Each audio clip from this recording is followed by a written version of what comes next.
জমে উঠেছে পহেলা বৈশাখ কেন্দ্রিক ব্যবসা। পোশাক ও গয়নার বাজারেই ভিড় বেশি নগরবাসীর, সেই সাথে খাদ্যপণ্যের কেনাকাটাও চলছে সমান তালে। তবে ব্যবসায়ীদের অভিযোগ, জ্বালানি সংকটের কারণে রাতে মার্কেট বন্ধ থাকায় ব্যবসা কমেছে আগের বছরগুলোর চেয়ে। ফারজানা রিয়া রিপোর্ট। পহেলা বৈশাখকে কেন্দ্র করে উৎসব মুখর সারা দেশ। বৈশাখ বরণে চলছে শেষ মুহূর্তের প্রস্তুতি। বৈশাখের কেনাকাটায় জমে উঠেছে রাজধানীর শপিং মলগুলো। সব বয়সী মানুষের চাহিদা ও গরমের বিষয়টি মাথায় রেখেই তৈরি করা হয়েছে এবারের পোশাক। নারীদের শাড়ি ও পুরুষের পাঞ্জাবি রয়েছে চাহিদার শীর্ষে। বৈশাখের মাল উঠেছি আমি আজকে সকালে, মোটামুটি খারাপ না, ভালোই রেজাল্ট পাচ্ছি। খুবই ভালো বেচা কিনা। গতকালকেও উপচে পড়া ভিড় ছিল, এর আগের দিনও ভিড় ছিল। বৈশাখ তো লাল সাদা দিয়েই সবাই করে, তারপরে লাল সাদার মধ্যে এখন অনেক ভেরিয়েশন আসছে, ভালো লাগছে আর।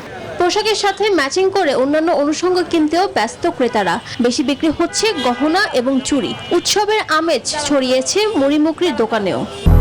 200-র বেশি সার্ভিস ও ফিচারে লেনদেনের সব বিকাশ অ্যাপে সম্ভব।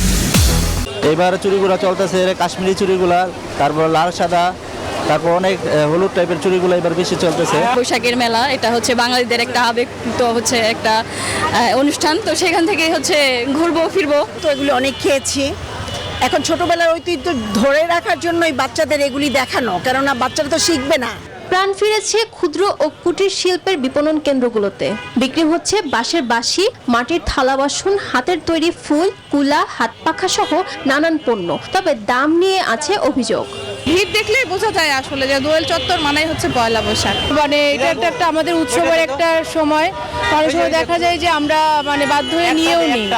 সঠিক হিসাব না থাকলেও ব্যবসায়ীদের মতে প্রতি বছর বৈশাখ কেন্দ্রিক বেচাকেনা হয় 14 থেকে 15 হাজার কোটি টাকা।